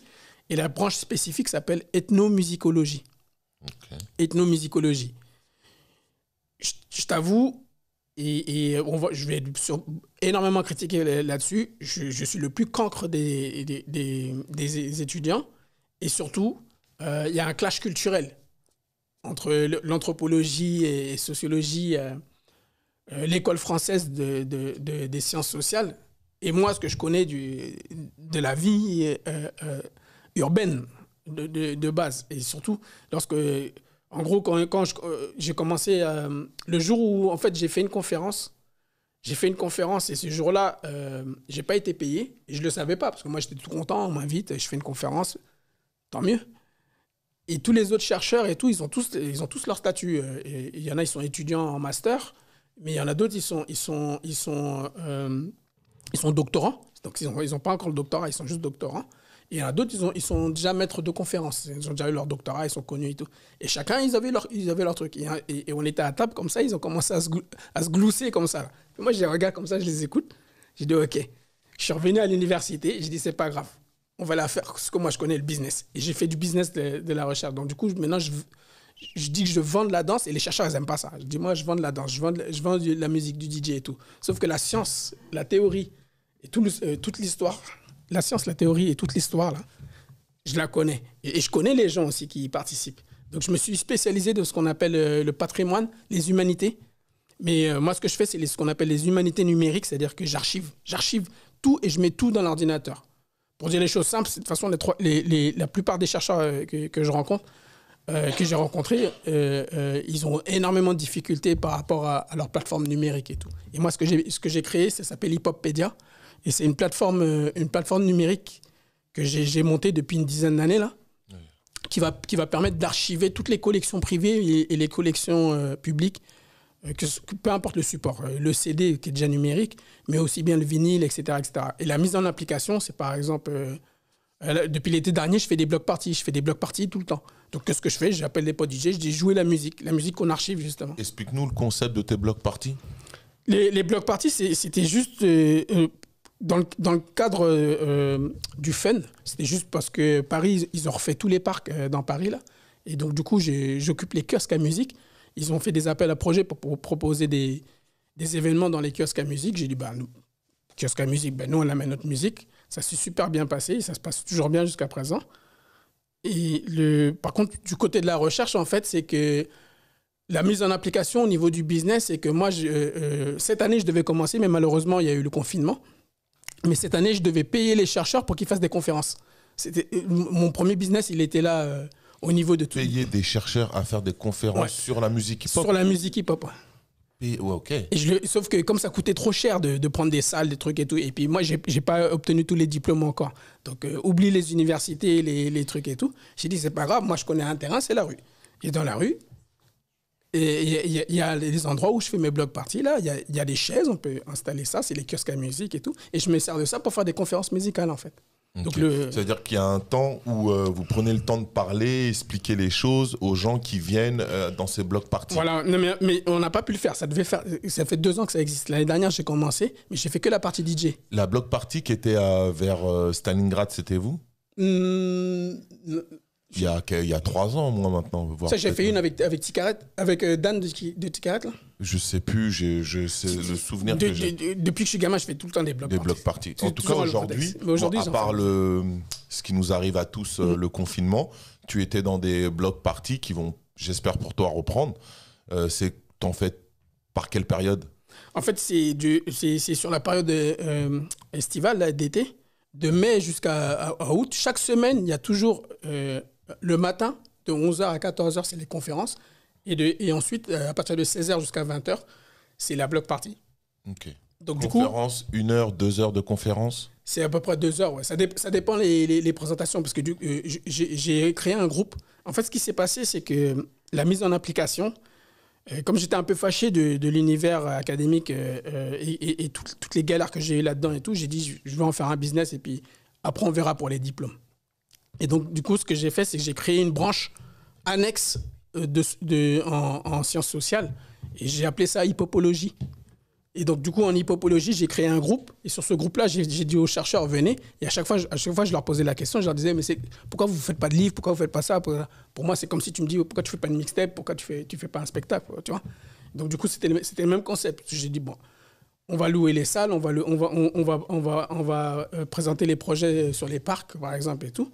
Et les conférences sur les parcs s'appellent Street of Knowledge. Et c'est des conférences sur l'hiphopologie. Donc, du coup, moi, pour pouvoir valider le truc, j'ai été dans les conférences, présenter mon projet, mais je n'ai pas présenté ce que je faisais au niveau des conférences. J'ai juste dit, moi, si je ne suis pas sociologue, si je ne suis pas anthropologue, quoi que ce soit, le seul truc que vous pouvez me reconnaître, c'est que je suis hiphopologue. J'ai les archives, j'ai les connexions. Et le business, je sais faire. Et c'est reconnu officiellement, ça? Ou c'est un titre que toi, tu t'es donné? Ou c'est un nom? C'est particulier. Ministère de la Culture, ils sont OK sur le concept. Ministère de l'Éducation, ils sont OK sur le concept. Parce que moi, je vends des cours, justement, au ministère de l'Éducation et principalement... Les cours, ils les prennent? Non, et ils achètent des cours. C'est des cours. stages que je fais pour les enfants et certains adultes, ça dépend. Tu fais ça dans quel type de lieu? C'est les écoles, pour l'instant, que les écoles. Et en fait, c'est des stages, mais tu as vu, quand je te parle de stage, c'est pas un truc de scientifique de ouf, hein, c'est des cours de break. Hein, je fais des galipettes. Et je dis, voilà ça le break. Je monte les cours de DJ, pareil. T'as un gamin de 6 ans qui commence à faire du beat jungling, c'est un kiff. Et en fait, moi, je viens avec mes outils, mes platines, mes baskets et tout, et je vais dans les écoles.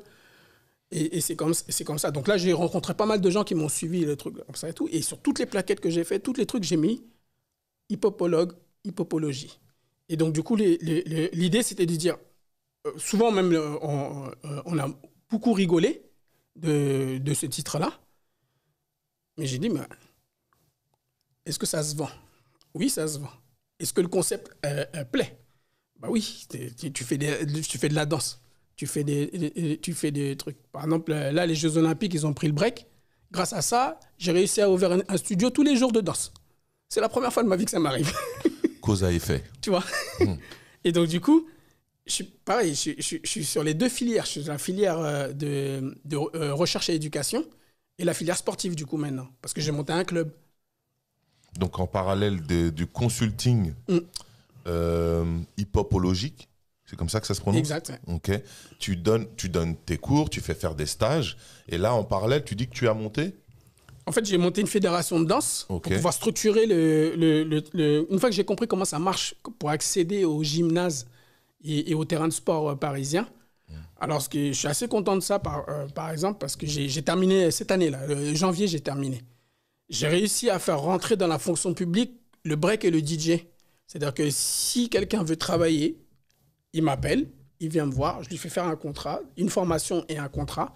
Et s'il souhaite, on l'accompagne jusqu'au concours de la ville de Paris. Il devient agent de la ville de Paris, enseignant sportif spécialisé break ou DJ pour faire les cours. C'est dingue là ce que tu dis là. Parce que moi personnellement, je n'ai pas entendu parler. Et c'est hyper intéressant parce que je pense qu'il y a des gens qui aimeraient ça, mais en plus, c'est rentré dans la fonction publique. C'est dans la fonction publique. C'est énorme. Je fais plus le truc à l'arrache. C'est énorme le truc. Et mais pourquoi il y a un manque de communication là-dessus alors? Ça fait combien de temps que tu fais ça? Ça fait à peu près 5 ans que je travaille sur le projet. Mais c'est maintenant que ça s'est concrétisé justement avec les Jeux Olympiques qu'on validé le break qui nous a donné le statut de sportif. C'est ça qui a validé les choses. Voilà. Okay. Et donc du coup, break avec DJ, j'ai pu assembler les deux. Mais ça marche que sur un modèle, le modèle d'enseignement. C'est-à-dire qu'on vient, on fait des cours. Si on fait un cours, on peut utiliser un poste, mais moi j'arrive toujours à gratter un poste en plus pour le DJ. Mais le DJ, il faut quand même qu'il soit sportif parce qu'il y a, par exemple, sur un contrat de 35 heures, si les gens sont titulaires et sur un contrat de 35 heures, ils doivent faire 26 heures de break et ce qu'on appelle du multisport. C'est-à-dire qu'ils vont sur le terrain, ils jouent avec les jeunes et tout. Et ça, c'est un programme qui s'appelle Sport Découverte. Donc, il y a Sport Découverte, il y a Paris Sport Vacances. Là, par exemple, pendant les vacances, c'est moi et un pote DJ là, qu'on va faire les cours de break. C'est gratuit pour les enfants, ils s'inscrivent et tout. Et en fait, là, c'est des vacations. Mais ce que j'ai dit justement à ceux qui travaillent avec moi, si vous le souhaitez, je vous accompagne. J'ai tous les documents, j'ai tous les contrats, j'ai tout ce qu'il faut. Je connais les sièges, je sais où aller et à quel bureau frapper. Je vous accompagne jusqu'au concours et vous devenez, pour ceux qui ont le BPGEPS et STAPS, vous devenez enseignant spécialisé ou sinon vous devenez c'est enseignant spécialisé et animateur spécialisé.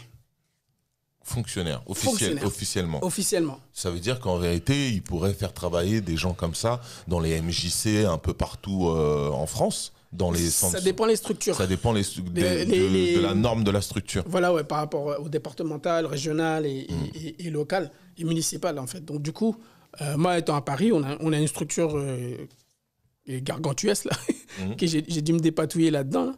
Mais une fois que j'ai compris comment le truc qui marche, le socle commun, c'est de dire on va s'intégrer aux différents programmes que la ville de Paris offre aux Parisiens, ou alors des fois les Parisiens doivent donner un petit peu, payer un cours ou quoi que ce soit tout, mais ça marche dans tout. Il y a les sports de glisse, il y a le parcours, il y a pas mal de sports de collectif et tout.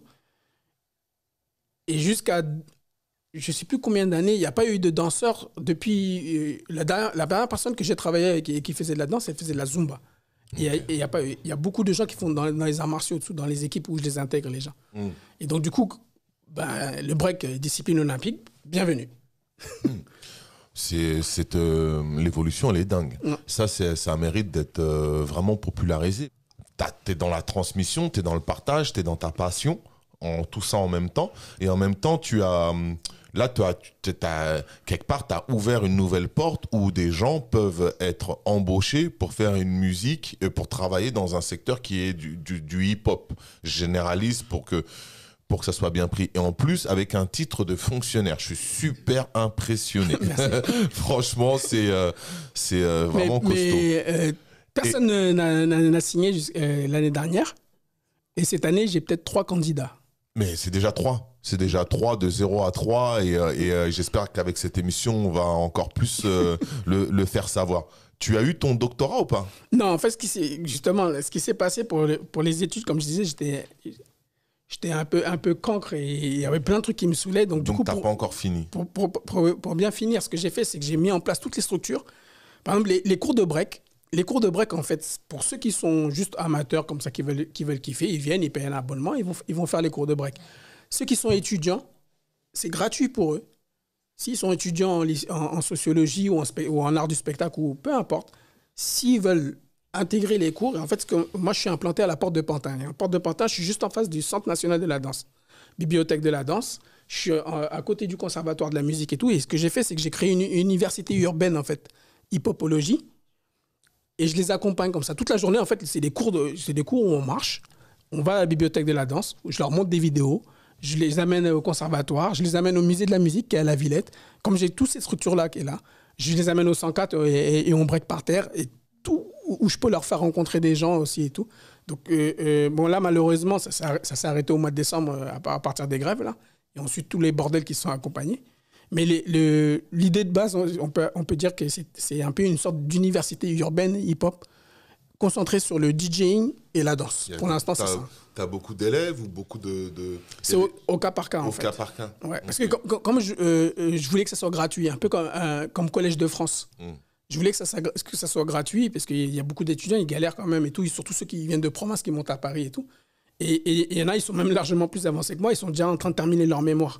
Et pour ne pas les bloquer, j'ouvre leur porte, je leur dis, tiens, est-ce que tu connais ça? Je les amène, je les dirige, je les informe. Mais même moi, ça me nourrit aussi sur les connaissances des différentes structures, l'industrie culturelle française, comment elle est faite et tout. Parce qu'il y a eu une concentration, c'est ça on dit? Ce qui s'est passé, en fait, dans mon quartier, il y a une concentration de toutes ces institutions. Il y a même la SACEM chez nous. Ouais, la SACEM. La SACEM, ils sont à la Villette. Ils sont plus à... C'est une branche à eux. Une branche à eux, là, un bureau qui est là-bas. Il y a plein de structures comme ça qui sont là, à portée de la main. Donc, du coup, quand tu viens dans le 19e, en gros... À côté de Curial. Tout ça, c'est autour de Curial. Voilà, tout ça autour. Et donc, du coup l'idée, c'était ça, de faire une université urbaine et d'apprendre l'hiphopologie comme ça aux gens et de leur faire comprendre que si on parle d'hiphopologie, c'est une culture et c'est un business.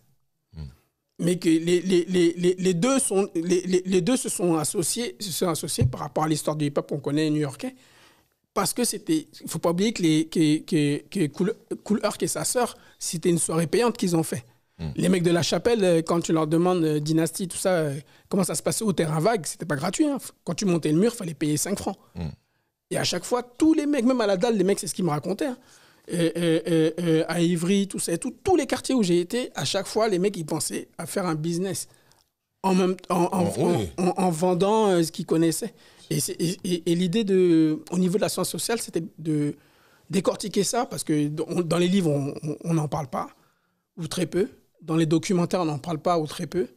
Dans les podcasts, dans plein de choses, c'est mal exprimé, je veux dire, mais c'est pas de la faute des gens, vraiment. C'est parce que, justement, comme nous, on a grandi avec... Moi, j'ai grandi avec. C'est aujourd'hui que ça sort, là, 2020. Ça a pris du temps à mûrir tout ça. C'était... Il a quel âge? Entre 20 et 30 ans, ce bébé. C'est pas le hip-hop, c'est très jeune. C'est encore très jeune à ce moment-là. Donc, t'es en pleine étude de ton doctorat. T'as pas encore fini, mais peut-être d'autres à passer.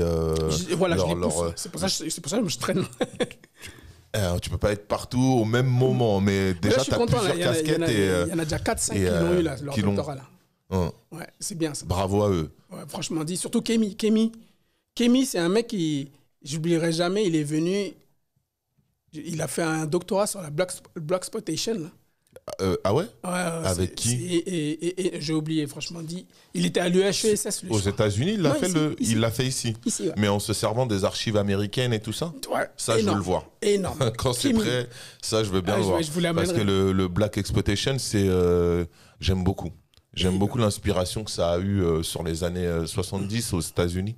J'ai pas énormément contribué à son travail, mais en gros, on était là aussi bien en soutien moral que à être attentionné à ce qu'il disait, à ce qu'il faisait.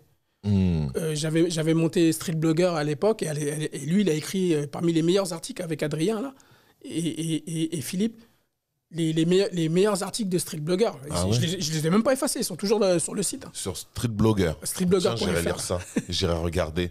De là, tu rajoutes une nouvelle casquette à tout ça, et tu crées une chaîne radio. Oui.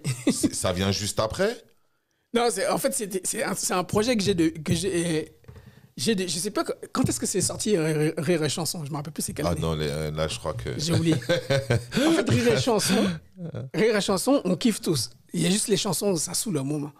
Et j'avais dit aux gars, venez on fait ça, parce qu'on a plein de mixtapes, on a plein de trucs. Venez on fait ça. À l'époque, on a des vanneurs. Ça n'existe pas stand-up. On connaît les stand-up. Mais on se dit, c'est pas pour nous. C'est un peu comme dans la danse. On se dit, c'est pas pour nous. C'est pas pour nous. Une fois que ça a démarré, j'ai dit, vas-y, on fait. Et j'ai fait alors, juste des petites anecdotes comme ça. J'ai commencé, il n'y avait pas la partie stand-up, il y avait la partie radio. J'ai commencé, on était chez la radio de Bolloré. À l'époque, Bolloré, il avait une chaîne de télé qui s'appelle Direct 8. On a rencontré une fille qui travaillait dans la radio, qui s'appelle Radio Nouveau Talent, RNT. Et comme moi, j'avais tous les trucs de marketing et tout, à chaque fois, j'allais voir les radios. Et puis, dès que je pouvais proposer un projet de radio, je proposais. J'ai fait ça. J'ai traîné un moment avec Fastaf. Donc, Fastaf, il m'a fait rentrer à Génération. Et puis DJ One aussi, à qui je ramenais les vinyles, qui est un super bon pote. Avec lui, j'ai fait l'une des meilleures block parties sur un camion. Énorme. Et du coup, tous les projets de radio, j'arrive pas à le faire partir. J'arrive pas. Et ce qui s'est passé, il y a 4-5 ans, je monte le concept de cours de danse à volonté, là. Tu payes ton abonnement chaque mois et puis tu peux venir tous les jours. Ça se casse plus ou moins la gueule, mais il y avait le projet radio à côté. Parce que les deux sont associés, en fait. Tu as les cours de danse, tu as la radio. Et toujours pas de stand-up. Et je sais pas comment faire et tout. Là, j'avoue, c'est la technologie qui m'a aidé. J'ai ramassé des ordinateurs à droite à gauche, j'ai tout rafistolé. J'ai commencé à construire des serveurs, à tester des trucs. Et à un moment, je me dis, ah, c'est bon. Et là, en même temps que je fais tout ça, le stand-up, ça explose. Ça explose de ouf. Et donc, du coup, le concept, c'est Hip Hop Dance Center. C'est les cours de danse classiques. Tu payes ton abonnement, tu viens danser. Il y a les blocs parties qui sont avec et tout. Enfin, il y a tout. Tu rentres dans un univers, quoi. Et comme j'ai toujours dit, le public du stand-up, c'est le même public que ce qu'on fait dans les hip-hop, là. Donc, du coup, j'ai rajouté. Donc là, la radio, elle tourne. C'est hiphopdancecenter.fr. Elle tourne. Et il y a des blagues et du son. Et du son. Il y a un animateur, ça tourne tout seul. Non, pour l'instant, c'est que des playlists, là. C'est sur les fréquences... En fait, je suis en train de faire une demande à Javel, là, CSA. Pour être sur les fréquences classiques. Pour les fréquences, mais comme ça coûte super cher de faire là, c'est le montage financier que j'essaie de zigzaguer entre, là, pour essayer de voir... je vais faire un peu comme tout le monde qui débute dans la radio FM, c'est de demander une fréquence partagée au début ou une fréquence temporaire. Mais ça, c'est parce que justement, les blocs parties, quelque part, elles vont m'aider à faire ça parce que je peux faire des petits lives, des petits trucs. Donc, je ne sais pas trop encore comment je vais faire pour la FM, mais pour l'instant, sur l'Internet, ça tourne, quoi. Ça tourne. Ça tourne. Répète le nom qu'on l'entend bien. C'est hiphopdancecenter.fr. Ok. Apparemment, ça a l'air génial. On va tous y aller faire un petit tour. Donc, je sais pas, tu as beaucoup voyagé. Qu'est-ce qui t'a... Moi, je sens toutes tes influences, je sens ton parcours, je sens ta transmission, je sens ton entrepreneuriat dans tout ce que tu as dit. Et le voyage, il en est où dans tout ça? Ça t'a permis de sortir? C'est des street tours. Hein. C'est des street tours. Les street tours. Au début, on allait tout seul. En fait, les premiers street tours, comme je te disais, On dormait dans le garage à vélo des trains, là. C'est ça. Parce qu'il fallait battre les mecs de Valenciennes, les mecs d'Allemagne, les mecs, je sais pas où, en Autriche ou je sais pas où, là. Donc vous bougiez comme ça à directement aller voir les battles, rencontrer, faire ces battles et revenir sur Paris. Ouais, mais t'as vu, ce que j'ai toujours, c'est pour ça que je kiffe la danse. On arrivait dans des secteurs, mais on était même pas une thune en poche et tous les gens, ils nous accueillaient chez eux, mais comme si on était leur petit frère qui vient d'un autre pays, là. C'est un truc de fou. On a rencontré des gens, des cœurs sur la main, tu vois. Il y a une vraie fratrie. Et des rappeurs, des DJ, tous comme ça. Moi, je rentrais chez des gens comme ça. Je dis, mais tu me connais même pas, tu me fais confiance. Je dis, tiens, prends les clés de la maison, reste. Et c'est ça, j'ai kiffé. Donc, du coup, ça s'est professionnalisé avec Tex, où c'est devenu des vrais street tours organisés comme une tournée. Et après 360, c'est devenu une tournée.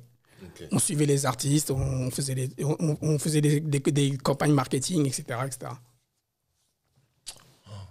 C'est tout ça. Non, il y a des choses que je connaissais, mais pas dans le détail. Et c'est intéressant, quoi. Je vois tes 4 casquettes. Ouais. C'est un thème où on aime bien parler social. On parle d'entrepreneuriat, de partage, de transmission. La transmission, elle est claire chez toi. Elle est dans les cours que tu donnes. Elle est dans le fait d'essayer d'avoir ton doctorat pour transmettre une autre information. Peut-être des gens même à avoir ce diplôme de hip-hopologie.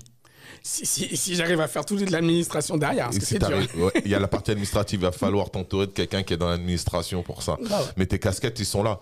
J'ai même pas besoin de te demander comment tu es devenu entrepreneur. Ça va de soi, c'est venu tout seul. Ton entrepreneuriat, il a commencé avec ta passion. C'est ça. Et de ta passion, elle est... Je crois que c'est la similitude de tout le monde, quoi. Cette passion est devenue en même temps comment je vais en vivre. Le truc que je critique le plus, c'est pour ça que je dis sans trop rentrer dans le détail et faire de polémique, mais le marché français. Souvent je prends l'exemple des chanteurs, danseurs, DJ et tout. Souvent, les gens, ils nous regardent comme ça, d'un air ébahi, en disant « Waouh, c'est super ce que vous faites ». Le truc, c'est que, comme tu as dit, on a tous grandi avec ça. Et en fait, je suis obligé de leur répondre des fois, mais c'est un peu mesquin de ma part. Et j'en suis désolé, mais je ne suis pas tout seul à savoir faire ça. J'en connais 50 des chanteuses de soul R&B. C'est surtout ça, moi, qui m'a le plus énervé sur le marché industriel. C'est les chanteuses de soul R&B. Chanteuses de soul R&B, on en connaît des tas. Il n'y en a pas une seule qui existe sur le marché français. Pas une seule. Donc là, on parle d'autre chose. Il y a un système. C'est ça. Il y a un système général institutionnel qui est installé. On en parle dans tous les sens. On peut en parler autant ces derniers temps avec la police ou dans d'autres secteurs d'activité où il y a une problématique de mise en avant de certains types de talents. C'est ça. Et je pense que l'éducation, elle est importante parce que souvent, au jour d'aujourd'hui, je rencontre énormément de gens. J'ai même des potes, je ne sais même pas. Ils me disent « Ouais, moi, j'ai eu mon mémoire. Moi, j'ai fait ça, j'ai fait ceci. » Et à chaque fois, en fait, il y a des choses que je pense qui doivent être dites, qui doivent être sues. Moi, c'est mes parents au Sénégal et en Côte d'Ivoire qui m'ont parlé un peu comme... J'ai gardé ça en tête. Donc, je pense que même si j'étais pas très proche de mes parents pendant quelques années, mais ça m'a aidé quand même de garder ça. Déjà de connaître l'histoire de mon nom. Et c'est ce qu'on appelle l'éducation, c'est la transmission. Donc, il y a forcément, il faut que ça passe d'un point A à un point B. Et je crois que c'est plutôt que de se plaindre, parce qu'avant, moi, je faisais comme tout le monde, je me plaignais aussi. Et c'est quand il a fallu faire et faire comprendre. Moi, je suis constant dans ma danse, mais je ne suis pas le meilleur danseur. Mais c'est parce que je connais le marché. Je sais bien que je vais faire une émission à la télé et puis demain, tout le monde m'a oublié. Mais là, regarde, ça fait presque 35 ans et je suis par terre, là, on va faire des galipettes. Là. Tu vois, je secoue mon squelette dans tous les sens et ça fonctionne. J'essaie de me définir chercheur, mais c'est pas parce que j'ai rien à chercher, en fait. Tout est trouvé pour moi. Je sais qui pointer du doigt. C'est comme si... Je résumerais, c'est souvent, il n'y a pas de cours de danse afro dans tout ce que je fais, là. Et pourtant, l'afro, nous, ça fait partie de notre hip-hop, hein, culturellement parlant. Parce que tu ne vas pas apprendre à un enfant de 6 ans à danser l'afro. Et c'est lui qui va te donner les leçons. Tu vois? Parce que la culture, la transmission, elle s'est faite par... c'est le bagage qui nous accompagne. Mais c'est dans toutes les cultures. Hein. Là, je ne dis pas l'Afrique, ou que ce soit Asie, Europe, peu importe. Dans toutes les cultures, on a ça. Le seul truc, c'est de savoir comment on déconstruit le système pour reconstruire son système. Le hip-hop, ça a été ça, hein, déconstruire un système et reconstruire un système. Tu vois, là, des fois, j'essaie d'expliquer puisque maintenant, on a accès à tout ça. Les lyrics des rappeurs, tout ça et tout. Mais tu te rends compte que déjà, même à l'époque, les tout premiers raps, les mecs, ils parlent aussi bien, c'est un peu égocentrique. Ils parlent d'eux, dans le quartier, tout ça. Mais aussi, ils parlent des business qu'il y a dans le quartier. Et si tu écoutes bien ce qu'ils racontent, c'est là où tu comprends comment les mecs, ils arrivent à s'en sortir et à en faire... soit en faire des trucs qui fonctionnent et qui se transmettent et qui deviennent des trucs qu'on sait même pas, on n'arrive même pas à deviner l'origine. Mais le truc, il était là. C'était dans la débrouillardise et dans la transmission, en fait. Donc, du coup, nous en France, on l'a, ça. On l'a depuis le début. Parce qu'il faut pas oublier que, historiquement parlant, surtout les mecs qui ont fait l'armée, ils étaient confrontés à ça. Sauf que ça s'appelait pas hip-hop à l'époque. Tous les mecs, les premiers anciens du hip-hop français, c'est les mecs qui ont fait l'armée, pour moi. Ils allaient dans les bases en Allemagne, ils revenaient avec les cassettes américaines. Tu vois? C'est un point de vue intéressant. Mais du coup, tu utilises cet outil-là pour transmettre au maximum, car on sait qu'il y a un problème d'évolution de manière générale. Mais là, ça dépasse le hip-hop. Là, on est dans autre chose. On est dans beaucoup d'autres choses. Mais je vais garder le thème ou le sujet pour plus tard. Mais en même temps, ça a poussé les frontières. C'est ça. On a élargi. Avant nous, les grands, c'était un petit cercle, tu vois, qui est devenu un peu plus grand avec les bandes. Une fois que les gangs ils se sont créés, qu'on fait ce qu'ils ont fait, nous, on est arrivé derrière, on a les générations derrière eux, et on a encore poussé. Vous avez poussé avec la danse, avec le marketing. Nous, on a poussé avec le tag, avec le rap, avec nos savoir-faire, avec le vêtement. Et ça a élargi les zones. Là où tu fais fort, c'est que tu les as rentrés, tu es dans l'institution. Là, tu es rentré dans une porte que je n'avais juste jamais entendue, quoi. Donc ça, c'est énorme. Mais bien entendu, ça pousse encore plus les portes et ça va inciter d'autres gens à suivre. Ta transmission, elle est forte, il faut la mettre encore plus en avant. Mais il faut que j'apprenne encore un peu parce que justement, le parcours d'étudiant, c'est d'apprendre, je crois que pour dire les choses simples, c'est d'apprendre à recevoir les critiques. Pendant longtemps, moi, j'étais plus en mode quartier qu'autre chose. Comment tu me parles? J'ai dû apprendre à écouter les gens et tout. Des fois, je fais exprès. Ça, c'est quoi? C'est culturel ou c'est scolaire? C'est culturel. C'est culturel. C'est culturel. Et scolairement, justement, le fait de retourner... C'est pour ça que je reste toujours accroché à cette histoire d'études. C'est parce que ça m'apprend à organiser et à introvertir les choses. Parce qu'il y a des fois, tu peux pas... Ce que je fais des fois, quand je fous la merde dans certaines conférences ou des trucs comme ça et tout, c'est le côté street marketing qui reprend le dessus. Et parce que justement, j'ai été tellement formé à ça que j'arrive à souiller les propos des uns et des autres là-dessus. Sauf que maintenant, si je veux vraiment légitimer le travail et faire une chose concrète, il faut les faire avec consciencieusement, avec précision. Tu vois, le travail de la science, c'est ça, c'est de la précision, c'est du détail. Il faut confronter les idées. Il faut accepter et assumer qu'on puisse se tromper aussi. Il y a un autre truc qui me vient en tête, c'est il y a la rue, l'école de la rue. Il y a ce qu'on apprend parce que oui, on devient malin à force d'être dans la rue. Mais ça ne suffit pas. Et l'autre côté, il faut compléter par l'école structurelle. C'est-à-dire qu'elle peut formater les gens. L'école, les structures, les facs, les universités peuvent formater les gens comme beaucoup le font, mais c'est aussi une base qu'il faut avoir pour aller encore plus loin et pour comprendre et reconnaître les codes dans lesquels on est. Si on ne connaît pas les codes, bah on peut pas interagir dedans et fonctionner dedans. C'est ce que j'entends dans ce que tu dis. C'est exactement ça. Hein. Le seul exemple que j'ai qui se concrétise et qui s'est fait quasiment naturellement là-dessus, c'est les barbershops. Tu vois, les coiffeurs, on a toujours eu, mais on a toujours Château d'Eau qui est misérable, là, comme ça, là, tu vois. Mais les barbershops, par contre, tu vois, dans tous les quartiers, les mecs commencent à comprendre. Et ensuite, de barbershop, les mecs, ils passent à épicerie. Les mecs, ils passent à d'autres secteurs d'activité, en fait. Non, on a compris qu'on pouvait créer du travail à travers d'autres types de filières à notre image, tout en rajoutant du marketing. C'est ça. comme le réseau, on ne l'a pas appris à l'école, mais en grandissant, on apprend que c'est important de gérer son réseau. Toi, tu l'as appris très jeune, par contre, mais c'est important de développer son réseau, d'avoir ses contacts, et pour pouvoir justement développer son business. D'où, à l'époque où vous envoyez toutes les mixtapes et les vinyles à tout le monde, en même temps, ça vous faisait un gros carnet d'adresses. C'était des gens fiables à qui vous donnez vos informations, qui vous font des retours. Le réseau est important. Ah, c'est ça. Hein. Moi, par exemple, il y a Adrien, là, Big Ad, qui était étudiant à l'époque où il a commencé à street blogger avec moi. Et du coup, il s'est retrouvé, grâce au réseau, on a réussi à le faire rentrer à Trace TV. Et de Trace TV, il s'est retrouvé dans un bureau marketing en Angleterre. Et la dernière fois qu'il m'a appelé, il m'a dit, tiens, viens, on travaille pour Beats de Dr. Dre.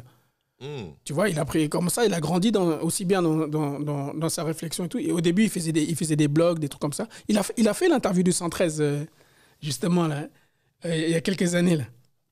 Et du coup c'est un des exemples que j'ai où j'aime pas trop dire, ouais, c'est moi, c'est pas moi. Non, il a été à côté de moi quand il fallait. Et à un moment, quand il a su prendre les choses et avancer de lui-même, tu vois, et faire les choses. Et ça, c'est un exemple parmi tant d'autres. J'en ai 50 000 des exemples comme ça, où je peux te montrer que les gars qui ont les business, c'est les gars qui étaient à côté de moi en train de se Ceux qui se bougent arrivent à créer. C'est ça. Ceux qui se bougent arrivent à monter des choses en prenant en main leur destin, en étant là au bon moment, au bon endroit aussi, ça joue. Un petit soupçon de chance pour certains. Mais en tout cas, le développement avance. Aujourd'hui, dans le présent, t'en es où?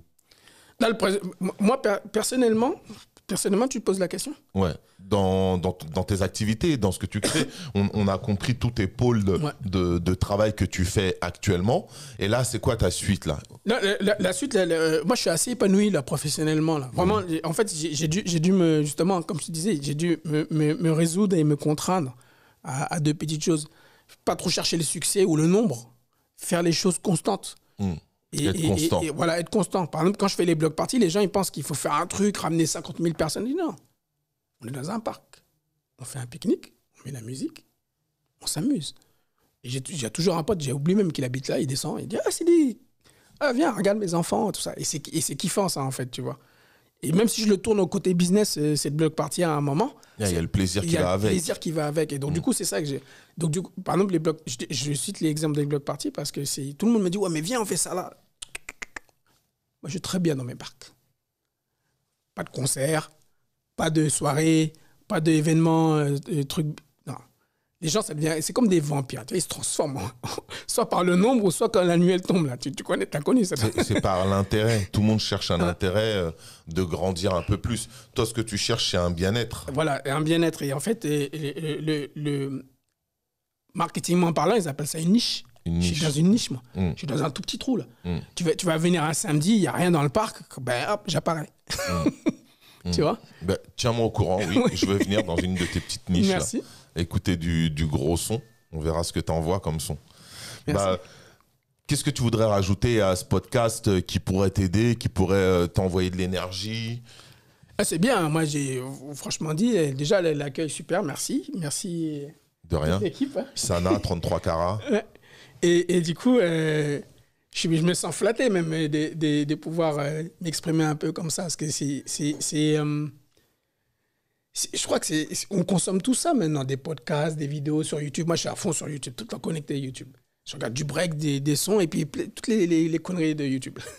Et en fait, je crois que c'est important d'avoir justement des choix comme le vôtre, ce que vous présentez. D'avoir quelque chose où, qu'on soit chez soi ou dans les transports, on puisse écouter ta voix avec un interviewé. C'est très bien. Ça. Des gens comme toi qui sont atypiques. Moi, j'ai pris cette nouvelle casquette pour, comme toi, je continue de grandir, je continue de faire des choses qui me passionnent. Et celle-ci va devenir une passion. C'est la passion de rencontrer tous les gens de mon écosystème qu'on fait des choses, qui font des choses pour qu'on puisse les transmettre à tout le monde, à tout type de population. En même temps, on est dans plein de thèmes, plein de sujets différents.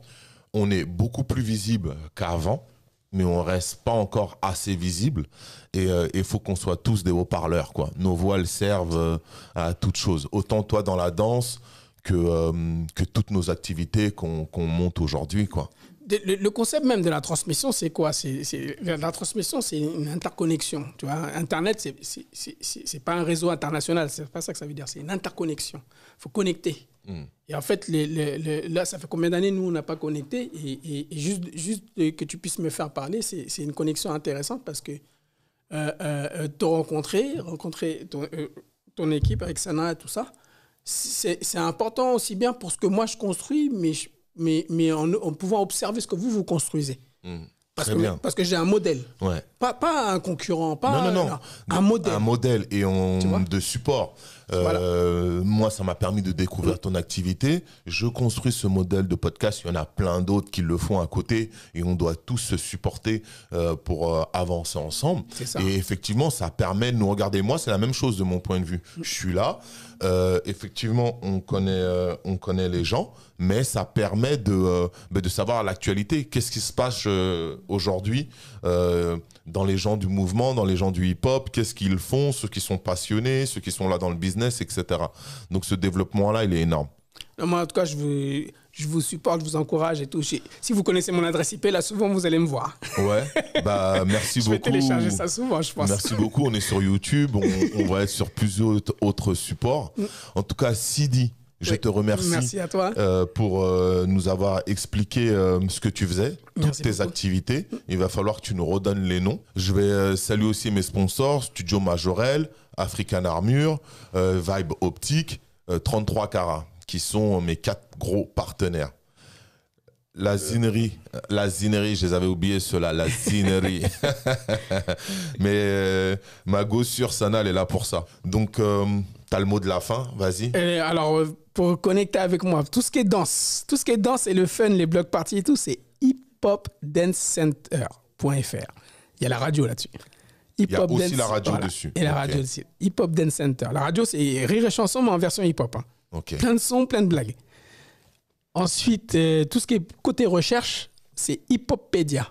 hiphoppedia.org. hiphoppedia.org. Et pour me contacter, c'est simple. Hein, c'est Sidy, SIDY, HIPHOPEDIA.org. hiphoppedia.org. Ok. Voilà. Merci d'être venu nous voir au podcast Pay the Builder. Et je te dis à la prochaine sur le terrain. On peut avoir besoin de toi pour des plans marketing. Hein? On va venir frapper à la porte, nous aussi. Si. Allez, merci, salut. Force. See you soon. Merci.